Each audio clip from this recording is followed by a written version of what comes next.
em Mateus capítulo 5.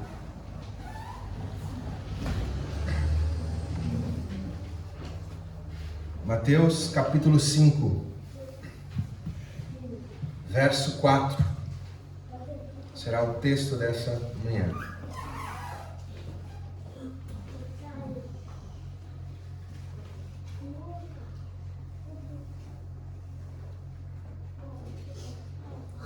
Amém? Mateus 5, verso 4, diz assim o Senhor Jesus em seu Evangelho: Bem-aventurados os que choram, pois serão consolados. Novamente. Bem-aventurados os que choram, pois serão consolados. Esse é o texto dessa manhã, irmãos. Vamos ao Senhor mais uma vez em oração. Ó Deus, obrigado, Senhor, por este culto. Até aqui cantamos a Tua palavra, oramos a Tua palavra, Senhor, e agora nós vamos ouvir a Tua palavra. Ouvir o Senhor falando aos nossos corações acerca do caráter,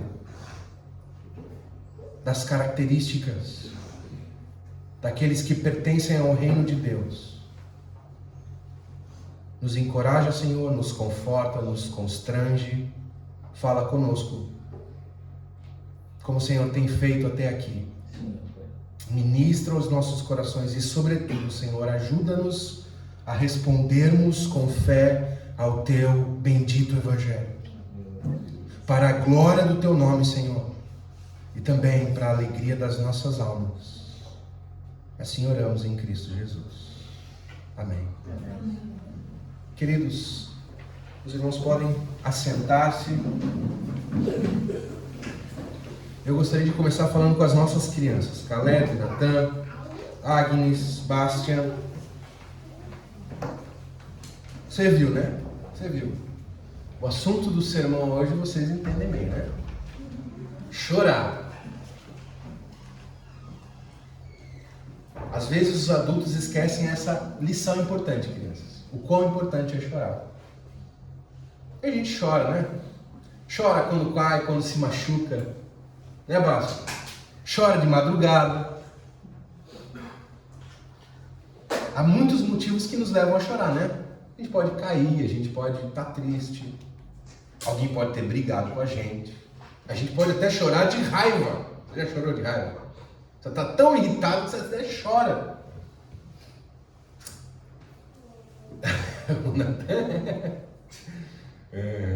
Tá bom. Mas veja, crianças, atenção aqui, atenção. Preste atenção no que eu vou falar para vocês. O Senhor Jesus está nos ensinando aqui que é importante chorar. E que quem é parte do povo dele sabe chorar. Mas não é um choro qualquer. Não é só um choro quando a gente cai, quando a gente está irritado, quando a gente quer uma coisa que a gente não tem. Não é esse tipo de choro que o Senhor está falando. Sabe qual é o tipo de choro que Jesus está falando aqui? O choro quando a gente se entristece por causa de algo errado que a gente fez. Por causa de algo que ofendeu ao Senhor Deus. É quando você percebe que mais uma vez você desobedeceu seu pai e sua mãe. E aí você pensa, puxa, de novo. Mais uma vez eu fiz isso. E aí você se sente triste. Esse aqui é o choro que o Senhor Jesus está falando. Quando nós nos entristecemos, crianças, por causa das ofensas que nós cometemos contra Deus. Desobedecendo aos nossos pais, ou mentindo, ou furtando, ou quebrando qualquer um dos outros mandamentos que o Senhor nos deu. Essa é uma característica importante dos filhos de Deus, crianças. E é sobre isso que nós vamos ouvir hoje. Se você tem aí um papel para desenhar, eu gostaria que você expressasse isso. Expressasse no seu desenho, você pode desenhar isso chorando. Talvez por algo que você tenha feito ao longo dessa semana que ofendeu ao Senhor Deus. Tá? Faça isso. E depois traga para mim ver no final do culto para a gente colocar lá no nosso mural. Amém? Aos demais, creio que todos aqui já tiveram a experiência de cortar cebola, né? Todo mundo já fez isso. É um ritual na cozinha, basta apenas alguns segundos. E lá estão os nossos olhos ardendo, as lágrimas escorrendo, sem drama nem tristeza, né? Só química. Descobri recentemente que o que nos faz chorar enquanto cortamos a cebola é ácido sulfúrico. E isso me deixou ainda mais aterrorizado agora toda vez que eu vou cortar uma cebola. Os cientistas, irmãos, dizem que existem 3 tipos de lágrimas. Não sei se você já ouviu acerca disso. Existem as lágrimas basais, que são essas lágrimas aqui que mantêm os nossos olhos lubrificados. Existem as lágrimas reflexas, que são aquelas que entram em ação quando a gente está cortando a cebola, que são produzidas para proteger os nossos olhos.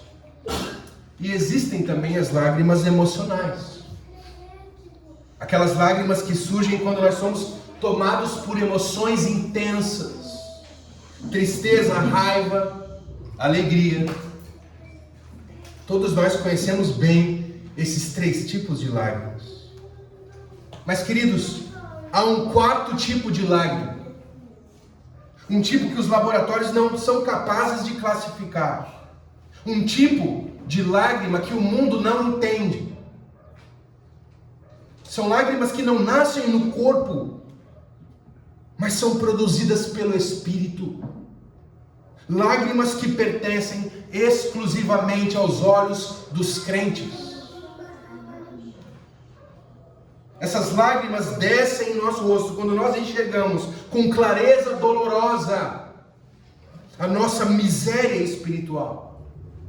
Como quando Paulo geme, nós também gememos: miserável homem que sou, quem me livrará do corpo dessa morte?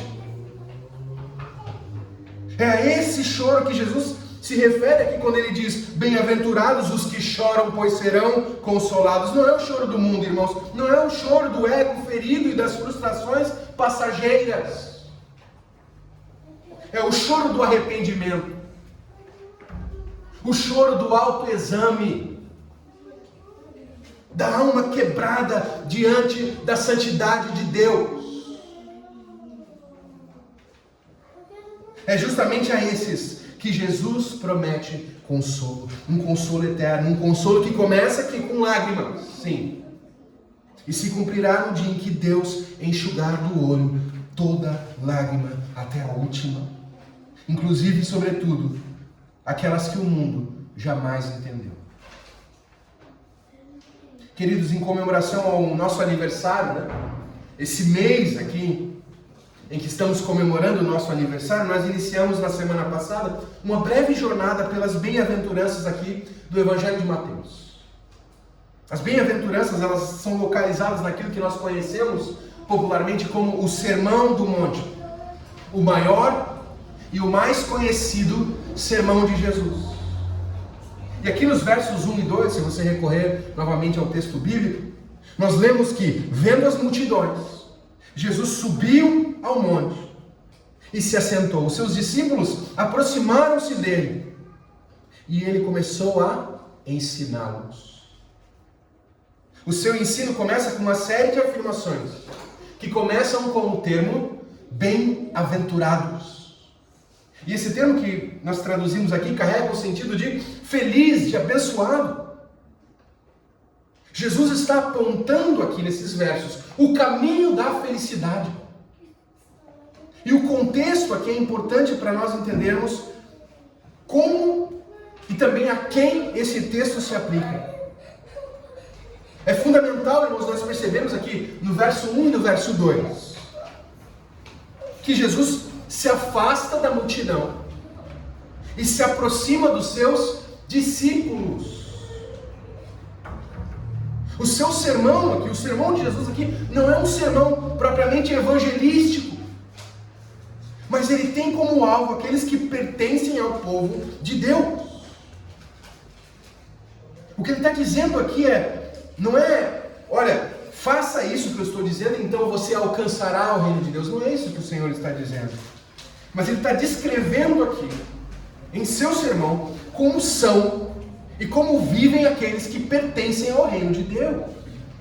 Ele está ensinando aos seus discípulos. Ele está traçando uma linha que separa o crente do descrente. E essa linha começa com as bem-aventuranças.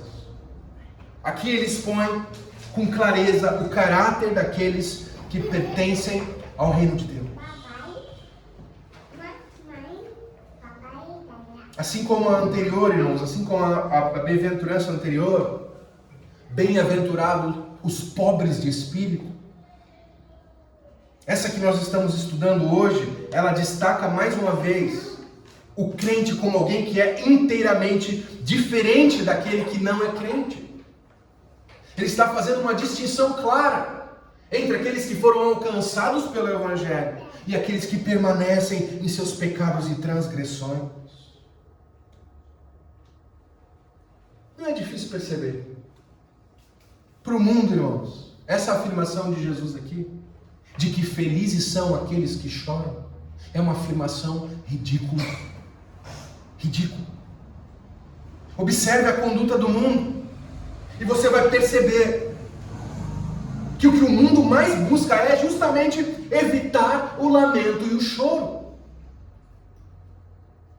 Observe com atenção, desde projetos políticos utópicos, que muitos compram na esperança de que, então, finalmente a nossa nação vai ser transformada pelo político X, pela proposta tal.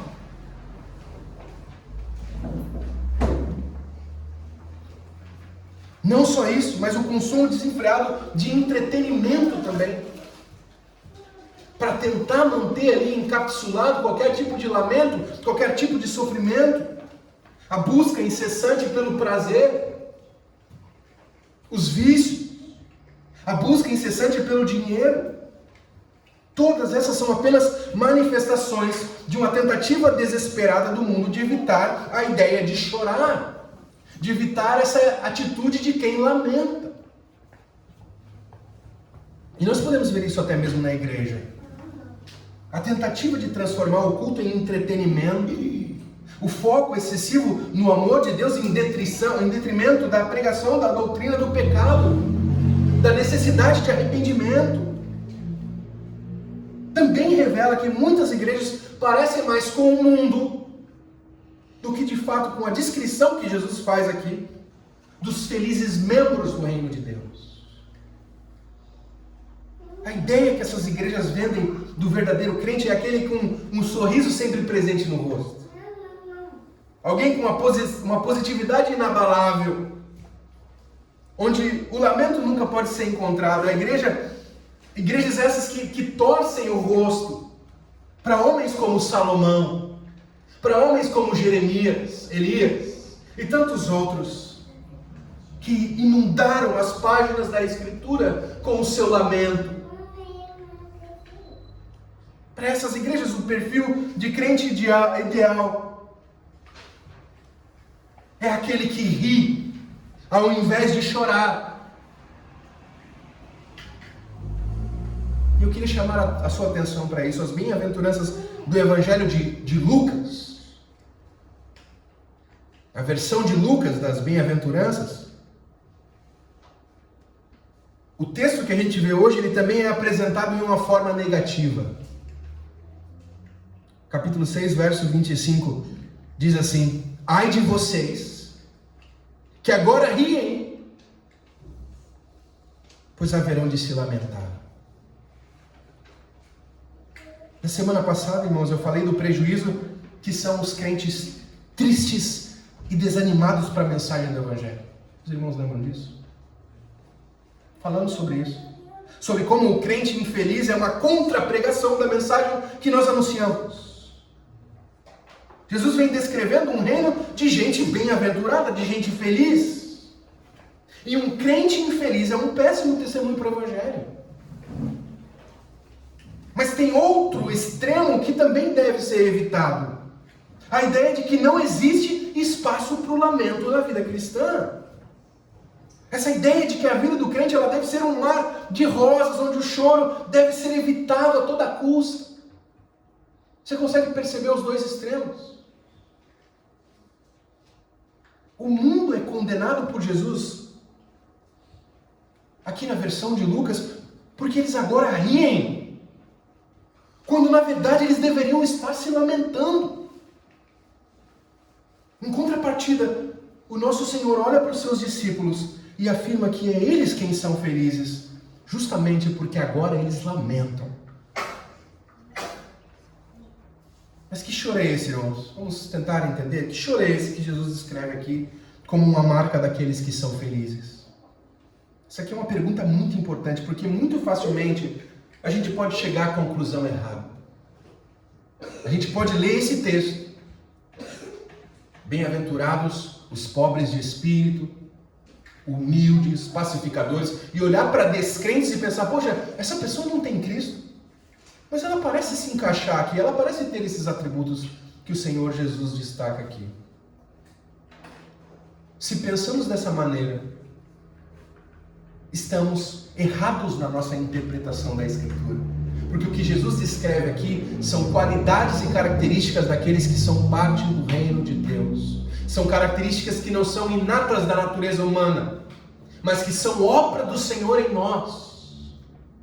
Queridos, ninguém é pobre de espírito se não tiver sido alcançado pelo Evangelho. Ninguém chora, como Jesus descreve aqui, se não tiver crido em Cristo para a sua salvação.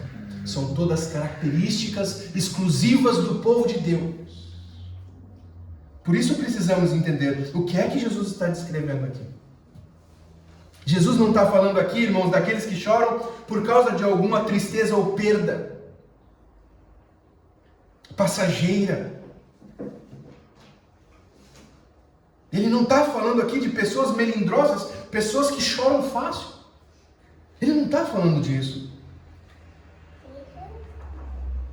Pessoas naturalmente emotivas, não é isso. O que Jesus escreve aqui não é nada proveniente da nossa natureza. O que está em pauta aqui, irmãos, é uma tristeza que é espiritualmente provocada em nós. Algo que não pode ser simulado pelo ser humano, nem gerado pelo homem. O Senhor Jesus aqui está elogiando aqueles que choram em espírito. Esse é que, nas palavras do Cristo, são felizes. O sentido aqui é totalmente espiritual. Falei brevemente sobre isso no último sermão. O porquê Mateus traz logo no início do seu evangelho, já no capítulo 5, esse sermão tratando acerca do reino dos céus. Justamente por causa daquela mentalidade hebraica materialista, que esperava por um Messias, por um Salvador político, alguém que ia derrubar o Império Romano e estabelecer novamente a nação de Israel. Esse era o Messias que eles aguardavam. E aí vem Lucas dizendo, não. Veja o que o Senhor ensinou. Nos lembrando as palavras do Senhor Jesus que diz, o reino de Deus está dentro de vós. O reino de Deus é um reino, em primeiro lugar, um reino espiritual. Um reino que governa a nossa mente, o nosso coração e as nossas ações. Está dentro de vós. O sentido aqui é totalmente espiritual, irmãos, e aqui nós precisamos nos atentar a dois problemas. Dois problemas, irmãos, que juntos têm gerado em nossos dias. Crentes superficiais. Muitos crentes superficiais. Esses problemas são ambos uma compreensão fraca da doutrina do pecado e da doutrina da alegria cristã. A falta de compreensão dessas duas doutrinas, a doutrina do pecado e da alegria cristã, tem sido responsável por uma multidão de crentes superficiais. Nós precisamos compreender, irmãos, que é necessário, primeiro, sermos convencidos do pecado antes de nós experimentarmos a alegria. Existem pessoas que não gostam de ouvir o ensino bíblico sobre o pecado, se afastam dele com todas as forças, levantam objeções, na tentativa de evitar o lamento. Essas pessoas, elas querem a alegria, mas não a convicção de pecados. E isso, irmãos, é simplesmente impossível. Impossível. O que nós precisamos compreender aqui é que aqueles que se converteram, se tornaram verdadeiramente bem-aventurados, verdadeiramente felizes, são aqueles que, em primeiro lugar, se lamentam e choram. A regra, irmãos, é que o negativo precede o positivo. Queremos ser cheios do Espírito Santo? Então, primeiro precisamos nos tornar pobres de espírito. O mesmo vale aqui. Queremos a alegria. Queremos o triunfo. Precisamos primeiro nos lamentar e chorar. Para sermos salvos e felizes, irmãos, primeiro nós precisamos de um real e de um profundo senso de pecado, antes da real alegria da salvação. Isso aqui é a essência do Evangelho. Talvez você já tenha ouvido falar no J.R.R. Tolkien, autor de O Senhor dos Anéis, O Hobbit, outras obras também. Ele deu uma palestra certa vez sobre contos de fadas. E ele cunhou um termo que ele chamou de eucatástrofe, que significa a boa catástrofe. É a estrutura que as suas histórias seguem. A história começa e ela vai em direção a uma catástrofe. Tudo vai dar errado. Tudo vai dando errado. Você vai perdendo completamente as esperanças. E aí lá no final, vem uma virada. O mal é transformado em bem. E ele chama isso de a boa catástrofe. Eucatástrofe. E aí nessas palestras que ele dá sobre contos de fada, ele vai dizer: na cruz, Deus validou a arte. Porque o Evangelho é uma eucatástrofe. Imagine os discípulos caminhando com Jesus, vendo ele fazer sinais e maravilhas. De repente ele diz que vai morrer. Pedro tenta evitar, movido pelo diabo, né? De repente Cristo está morto.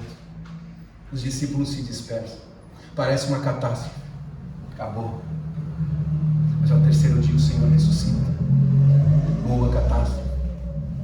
O mesmo vale para as nossas vidas, irmãos. Se não passarmos primeiro pelo lamento, pelo sofrimento do reconhecimento da nossa profunda miséria e pobreza de espírito, jamais alcançaremos a legítima e verdadeira alegria cristã da salvação.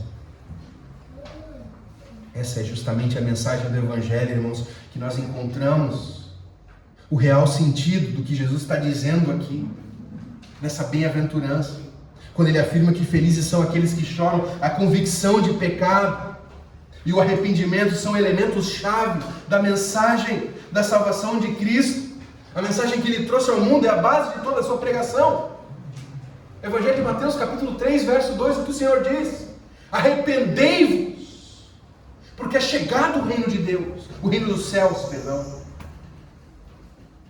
Só há arrependimento, irmãos, quando alguém é convencido de ser culpado.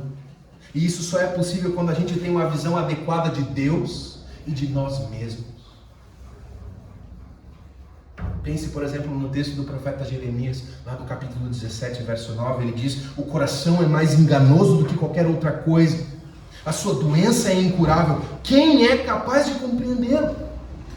E o verso 10 diz: eu sou o Senhor, que sonda o coração e examina a mente, para recompensar a cada um de acordo com a sua conduta, de acordo com as suas obras.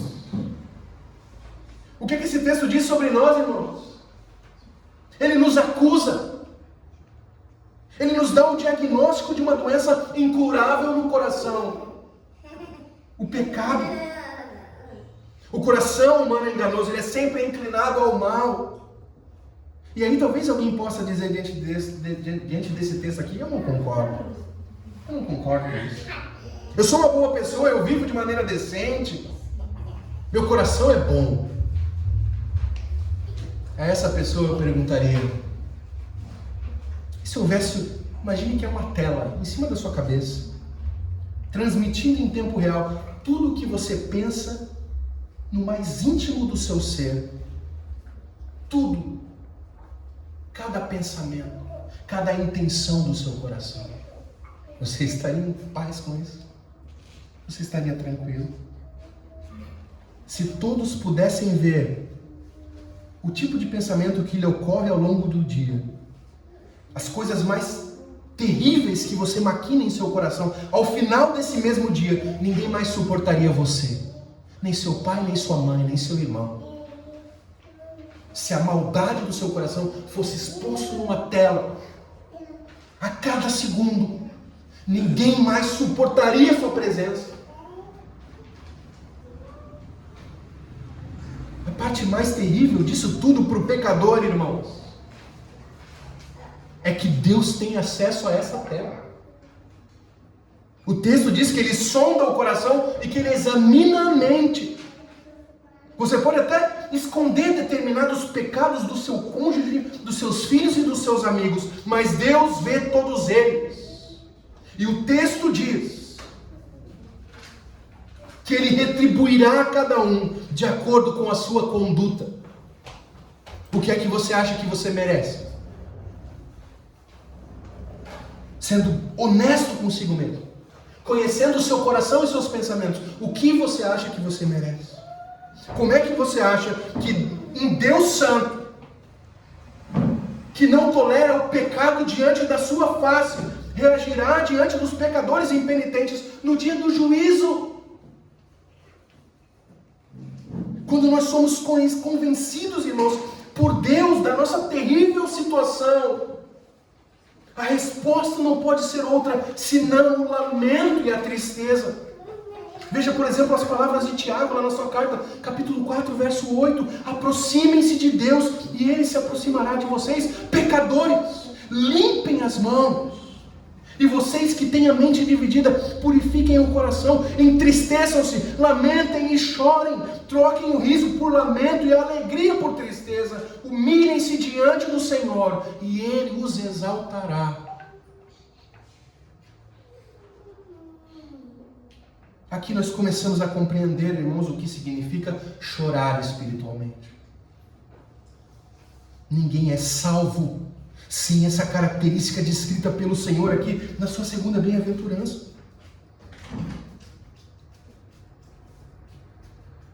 Uma profunda e genuína convicção de que somos pecadores nas mãos de um Deus irado. O reconhecimento sincero de que nada de bom vem do nosso coração quebrado. E se Deus não fizer algo em nosso favor, então estaremos eternamente perdidos.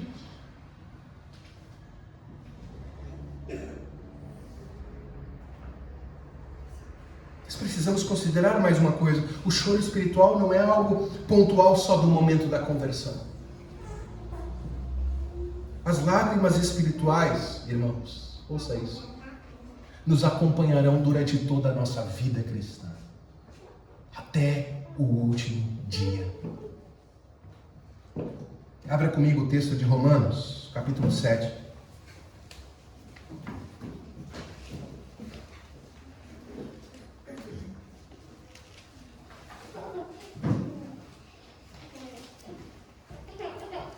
Romanos 7, verso 18.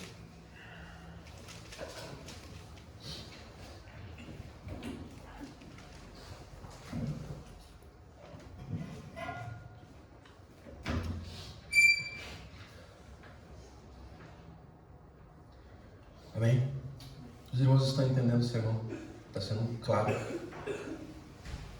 Veja como é que o apóstolo Paulo descreve aqui o lamento do crente mesmo após a salvação. Como ele descreve o crente dividido entre a lei de Deus e a lei que atua em seus membros, o pecado. A partir do verso 18, o Evangelho diz assim, ouça com fé. Sei que nada de bom habita em mim, isso é, em minha carne. Porque tenho o desejo de fazer o que é bom, mas não consigo realizá-lo. Pois o que faço não é o bem que desejo, mas o mal que não quero fazer, esse eu continuo fazendo. Ora, se faço o que não quero, já não sou eu quem o faz, mas o pecado que habita em mim. Assim encontro essa lei que atua em mim. Quando quero fazer o bem, o mal está junto a mim.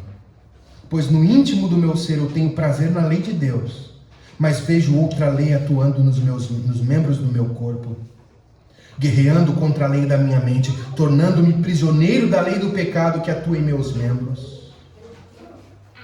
Como é que ele termina? Verso 24. Miserável homem que sou, quem me libertará do corpo sujeito a essa morte? Irmãos, esse texto de Paulo aqui lança luz sobre o que a gente deve entender sobre chorar espiritualmente. Veja novamente o lamento no verso 24. Aqui está um homem tão triste consigo mesmo, que chorou de agonia. Ele tem prazer na lei de Deus, ele deseja obedecê-la, mas ele vê outra lei atuando em seus membros. Você reconhece isso aqui? É familiar para você? Essa aqui é a luta de todo cristão, irmãos. Se é do apóstolo Paulo, quanto mais a nossa. Embora perdoados, a natureza corrompida do pecado, ela persiste em nós. De modo que nós continuamos a pecar. E nós precisamos entender algo. Quando nós nos convertemos, irmãos, nós fomos imediatamente livres da sentença do pecado, que é a condenação eterna. Imediatamente. Já não há condenação. Contudo, ainda não fomos completamente livres da presença do pecado. Você consegue entender isso? Fomos livres da sentença do pecado, mas ainda não da presença do pecado, não completamente. Nós estamos sendo libertos progressivamente da presença do pecado por meio da santificação. Mas nós caminharemos com ele até o último dia da nossa vida. Até a consumação, quando finalmente nós seremos perfeitamente livres da presença do pecado.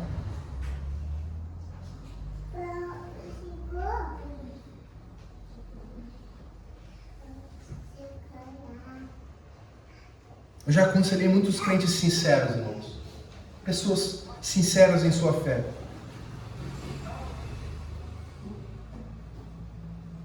Entristecidos por causa dos seus pecados. Se sentiam desanimados ao perceber que eles eram incapazes de viver perfeitamente o Evangelho. Eles achavam equivocadamente que existia algo errado com eles. Mas como vemos aqui na descrição de Paulo, esse lamento é o resultado natural de alguém que é verdadeiramente convertido, irmãos. Quando eu contemplo a Deus em sua santidade, e em seguida eu contemplo a vida que Ele espera que eu viva, é então que eu vejo realmente a mim mesmo, que eu contemplo o meu coração, o meu total desamparo e desesperança, e isso revela a minha qualidade de espírito. Qual é a minha qualidade de espírito? Vimos na semana passada. Sou pobre. E imediatamente isso me entristece e me leva a lamentar, ou seja, chorar espiritualmente pelo fato de que ainda sou assim. Muitos crentes passam por essa experiência, eles se sentem desanimados, duvidando da sua salvação. Talvez você se sinta assim. Mais do que nunca, esses crentes precisam ouvir atentamente as palavras de Jesus aqui nas bem-aventuranças. Vocês são pobres de espírito, vocês que choram. Vocês é que são felizes, porque já pertencem ao reino de Deus. Esses irmãos a qual eu me refiro, que muitas vezes estão abatidos, desanimados, travados por causa dessa convicção de pecados, estacam ali. Eles começaram bem, eles começaram a trilhar o caminho que Paulo traça aqui em Romanos 7. Mas eles têm dificuldade de completar o caminho. E eu quero explicar o que isso significa. Sempre que a gente experimenta uma tristeza proveniente da persistência do pecado na nossa vida, mesmo depois da conversão, é necessário que nós atravessemos toda a experiência que Paulo descreve aqui em Romanos 7. Nós começamos com o reconhecimento do pecado. É o que ele faz ao longo do texto e termina dizendo: miserável homem que sou, quem é que vai me livrar do corpo dessa morte? Mas o texto não termina aí. Volte lá novamente no texto de Romanos 7 e veja o que diz o verso 25. Veja como Paulo termina o seu caminho. Graças a Deus, por Jesus Cristo, nosso Senhor. O verso 25, irmãos, é o final do caminho, é onde nós alcançamos novamente a alegria cristã. É aqui que a gente é lembrado de que, embora sim o pecado ainda atue nos nossos membros, no íntimo nós já fomos convencidos pela lei de Deus, salvos da condenação do pecado pela fé em Jesus. E isso faz dos crentes os mais felizes sobre a terra. A lei nos leva a uma convicção de pecado, e a convicção de pecado nos leva de volta a Cristo na cruz, onde o nosso pecado foi pago pelo sacrifício do Cordeiro de Deus. Você entende a jornada? Sim, irmãos, precisamos lamentar, precisamos nos entristecer por causa do nosso pecado. E quando a gente contempla, então, a nossa terrível situação, isso deve nos empurrar em direção a Cristo mais uma vez, para olharmos com confiança para a sua obra completa na cruz do Calvário. Sim, sou um pecador, mas há alguém que morreu por mim. Alguém que viveu uma vida perfeita de obediência em meu lugar, e que em meu lugar também foi esmagado por Deus, teve o seu corpo partido, o seu sangue derramado, para que eu pudesse ter perdão dos meus pecados. Sim, miserável homem que sou, mas graças a Deus por Cristo Jesus, o nosso Senhor.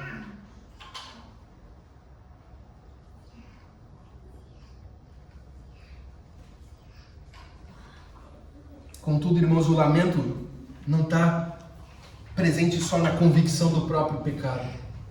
Estou tentando aqui abordar todo o campo aqui, né? O máximo possível, pelo menos, do que esse texto tem a nos dizer. Chorar espiritualmente diz respeito à convicção pessoal de pecado, mas não só isso. Diz respeito também à convicção do pecado do outro. Aquele que é crente de verdade, ele também chora por causa dos pecados alheios.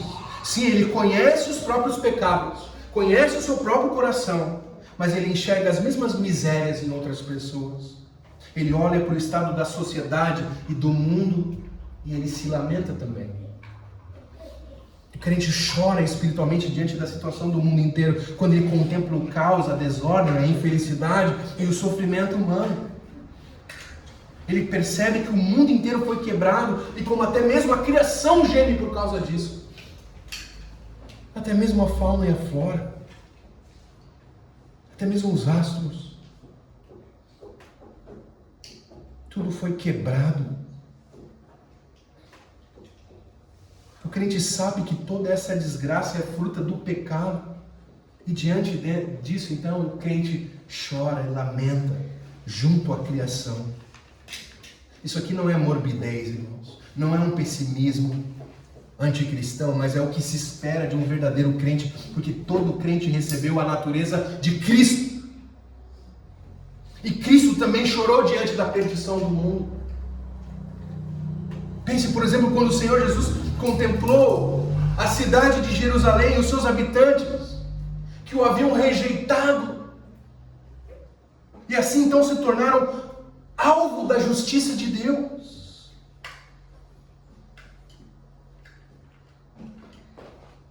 O que é que Cristo fez? Ele se lamentou e chorou. É assim também com todo aquele que segue a Jesus verdadeiramente, porque nós recebemos dele a mesma sensibilidade espiritual que nos leva a chorar espiritualmente.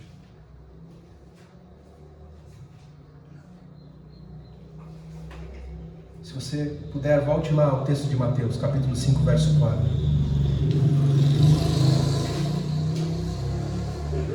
E veja o que nos é prometido aqui.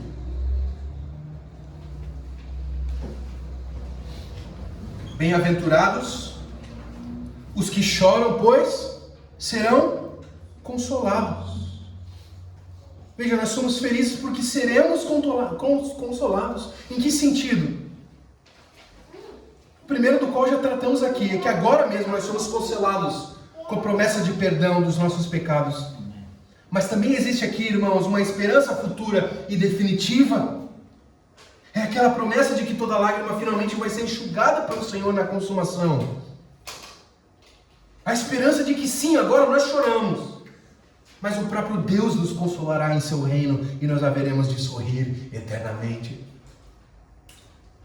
E aí eu pergunto a você, que esperança resta ao mundo? Nenhuma. Para o mundo não existe mais consolo. Porém, para aqueles que confiam em Jesus e lamentam por um breve momento por causa do pecado e do estado do mundo, existe um consolo. O consolo da bendita esperança da glória vindoura. Por essa razão, irmãos, mesmo nesse mundo, mesmo que ainda gemendo, o crente também é feliz por causa da esperança diante dos seus olhos pela fé. Irmãos, de sabermos, acorda aí, acorda. Você que está sentado, acorda. A esperança de sabermos que há um reino de justiça, paz e alegria nos aguardando, irmãos. De que aqueles que hoje estão rindo, e que talvez a gente olhe para eles e pense, são eles que são felizes. Veja, não há preocupação em seu coração. Eles vivem uma vida tranquila, não estão nem aí para a maneira como vivem ou se portam diante de Deus. Esses que agora riam deviam estar se lamentando. Mas nós estamos lamentando e um dia haveremos de rir. Essa é a nossa esperança, irmãos. E eu gostaria de deixar aqui para encerrar o sermão algumas aplicações finais para você. Em primeiro lugar, a gente precisa urgentemente recuperar uma visão bíblica da doutrina do pecado e da doutrina da alegria cristã. O que é que significa, irmãos, o pecado? O que é que significa a alegria cristã? E aí eu quero indicar algumas literaturas para você. Pode pegar ali para mim, por favor, Isa, dos livros com a Jéssica. Quero fazer algumas indicações de leitura para você. Obrigado, Luiz.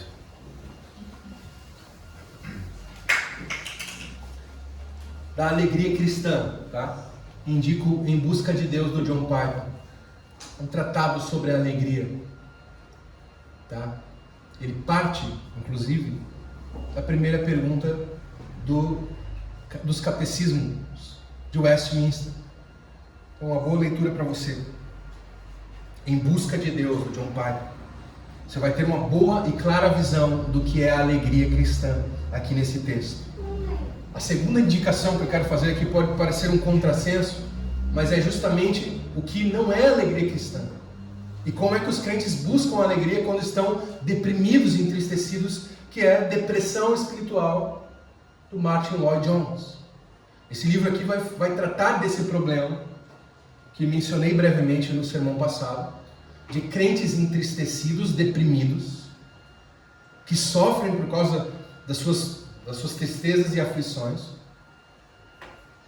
e que não sabem como sair dessa situação. Ele vai partir aqui do texto bíblico para nos mostrar como a alegria é um dever e como nós lidamos com vários dos motivos que podem nos levar ao que ele chama de depressão espiritual. Tá? Excelente recomendação também. Ótimo livro, irmãos. Tem particularmente servido muito bem o meu coração. E por fim eu quero indicar esse aqui, que eu amo esse livro, mas eu não sei se ele é para todo mundo. Talvez você não goste dele, mas não custa tentar, tá? Morrer de Tanto Viver, do Nathan Wilson, filho do Douglas Wilson. Esse livro aqui seria uma aplicação desses dois livros na vida prática. Como é viver... Aliás, como é morrer de tanto viver? Como é gastar a sua vida com alegria e com intensidade até que a vida se esvai? Tá? Então esse livro aqui é uma boa aplicação do que significa a alegria cristã aplicada à vida cotidiana. Mas ele é um livro um pouco mais poético, mais narrativo. Talvez se você quer algo mais sistemático, aí eu recomendo que você vá nesses outros dois aqui. Tá? Mas se você tem essa sensibilidade, gosta de um texto mais poético, um texto mais lúdico, talvez você vá gostar muito desse livro aqui, tá? E por fim eu queria indicar também, não estou com ele aqui, mas nós temos duas unidades, inclusive se você quiser, você pode levar. O Verdadeiro Evangelho, do Paul Washer, tá? É um livretinho bem curto, uma adaptação de um sermão dele, O Verdadeiro Evangelho. Um livro que trata, e dentre outras coisas, né? uma convicção real e profunda de pecado. Tá? Ele inclui, inclusive, no final, um teste de autoexame. Uma maneira de se autoexaminar à luz das Escrituras, se você de fato é um crente em Cristo Jesus. Então eu indicaria esses 4 livros, irmãos, para expandirmos, né, e para começarmos a pensar melhor a doutrina do pecado e também a doutrina da alegria cristã. E em segundo lugar, a última aplicação, você precisa aprender a prática do autoexame. Os puritanos falaram muito sobre isso. Se você pesquisar puritanos autoexame no Google, você vai achar bastante coisa. Tá? A gente precisa aprender, irmãos, a fazer uma pausa estratégica no final do dia para um autoexame. Essa aqui é uma prática de pessoas espirituais. Fazer uma pausa para meditar sobre si mesmo, repassando rapidamente na mente os acontecimentos do dia e se perguntando coisas como: o que é que eu fiz nesse dia? O que é que eu disse? O que eu pensei? Como é que eu agi no que diz respeito ao meu semelhante? São perguntas que ajudam a fazer uma varredura no nosso coração, um autoexame.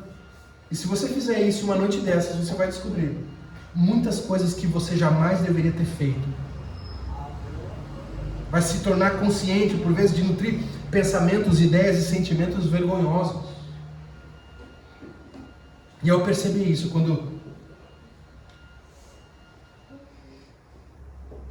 quando se é um verdadeiro crente, o que se sente é uma profunda tristeza e pesar. Isso leva você primeiro a se lamentar em espírito e em segundo leva você de volta a Cristo, para a esperança nele mais uma vez. Então, irmãos, que o Senhor nos ajude e nos dê consolo aqui nas palavras que nós damos hoje. Bem-aventurados, felizes os que choram, pois serão consolados. Amém, irmãos? Amém. Vamos orar, fique de pé.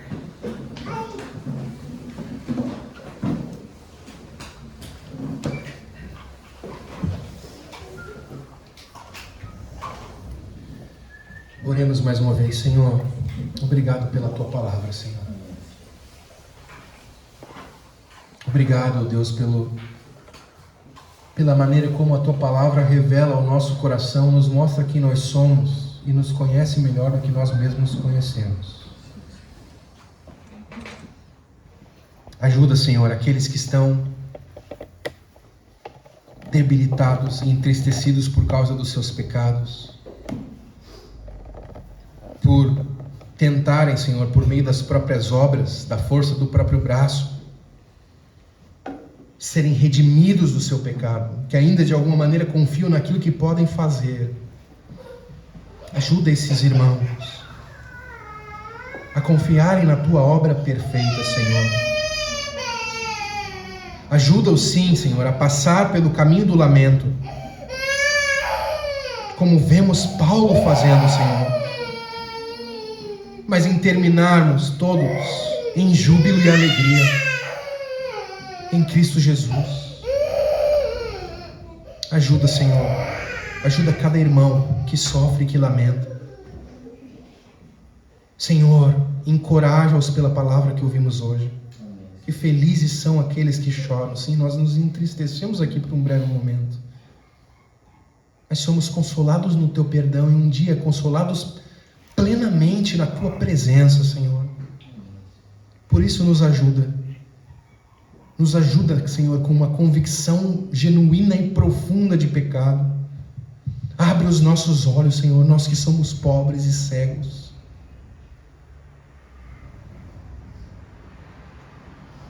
Instrui-nos segundo o Teu Evangelho, nos mostra, Senhor, o que a Tua palavra exige de nós, e à medida que nós contemplamos a nossa debilidade, Senhor, em alcançarmos tão alto padrão,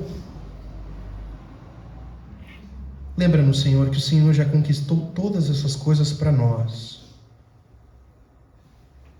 e que nós não observamos a lei, Senhor, para nossa salvação, mas com o desejo de obedecê-la genuinamente, por tão grande salvação que encontramos na pessoa bendita do Teu Filho.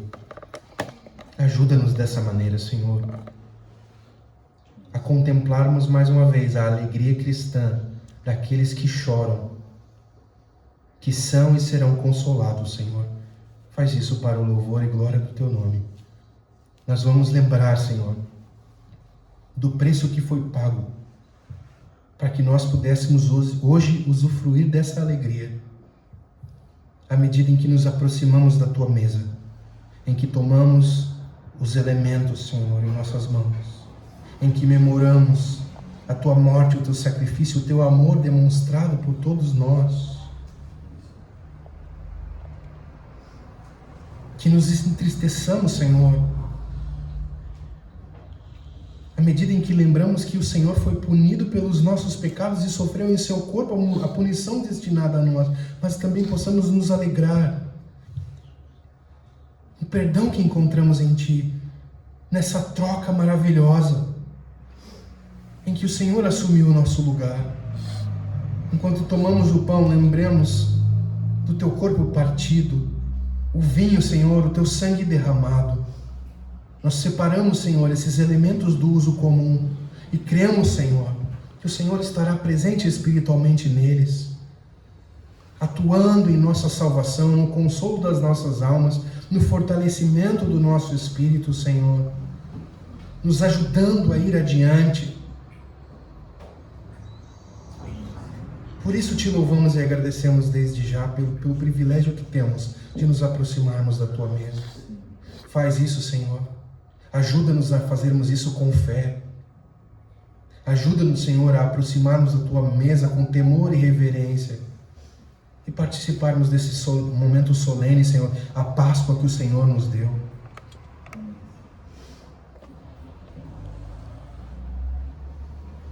Esse sacramento que perdura, Senhor,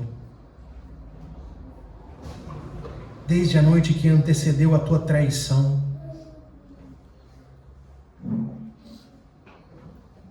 Até hoje, Senhor, e até o fim dos dias nós anunciaremos a morte de Cristo, participando da Tua mesa. Te louvamos e agradecemos por isso, Senhor. Em Cristo Jesus oramos. Amém. Queridos, vamos participar da ceia, todos aqueles que passaram pelas águas do batismo.